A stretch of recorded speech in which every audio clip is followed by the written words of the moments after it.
Some sharks will eat pretty much anything they can fit in their jaws, and when fishermen capture them and bring them back to the port, sometimes they can find odd things inside of them, ranging from prickly rodents that no predator in their right mind would want to swallow, to livestock that's never really seen anywhere near the sea.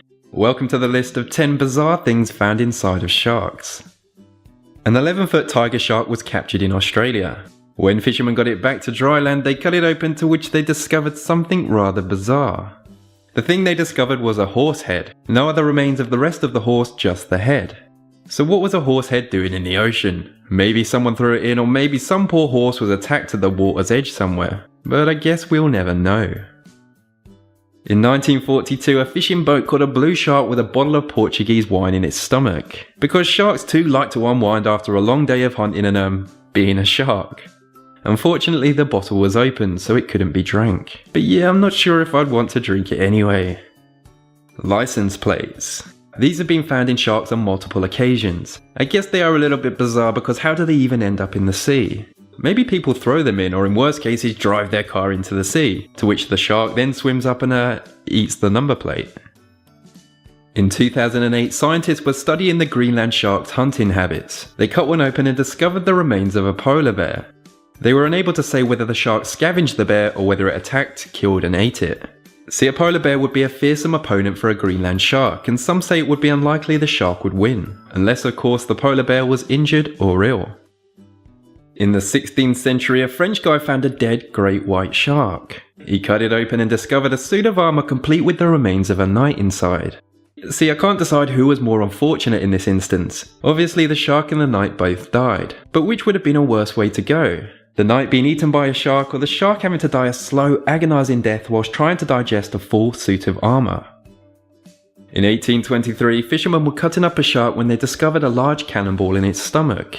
So how the heck does a shark end up with a cannonball in its stomach, and why the heck would it want to eat such a thing? The obvious answer would be that it just found it on the seabed and gobbled it up. But some of the more sadistic people out there claimed it was because some poor soul had been murdered and chucked into the sea. The cannonball was to weigh the corpse down and keep it at the bottom of the ocean.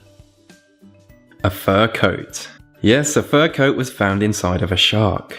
How a fur coat got in the sea is absolutely beyond me, but it's easy to see why a shark would eat this. And that's because it could quite easily be mistaken for a furry, warm-blooded animal that has accidentally wandered into the sea. Cows don't usually like to go to the beach, yet alone go swimming in the sea. So how is it that one was found inside the stomach of a shark? Well, in this case, a slaughterhouse was found to be dumping livestock parts into the river. That river obviously flowed to the ocean, meaning some sharks had a lucky one-off feast. A tiger shark was found to have a whole dolphin inside of it. You may think that's not strange, they're both in the sea, and a shark would gladly eat a dolphin if it could catch it. Well, the strange thing is that this dolphin was 7 foot in length, and the shark was 9 foot in length. That doesn't leave much room for manoeuvre. It just goes to show that tiger sharks will eat pretty much anything, even if it is bigger than their stomachs. A tiger shark was caught near Bondi Beach in Australia, and it was found to have a porcupine in its stomach. Yep, you heard that right, a porcupine. This whole scenario is completely bizarre. Firstly, how does a porcupine end up in the sea, and why would a shark think it's even a good idea to try and eat one? The shark ate it whole, quills and all, which would have been absolutely excruciating for the shark, constantly stabbing its stomach when it swam. And that brings the list of 10 bizarre things found inside of sharks to an end. I'd love to know which one on this list shocked you guys the most. Anyways, I jolly well hoped you liked it, and as always, thank you for watching.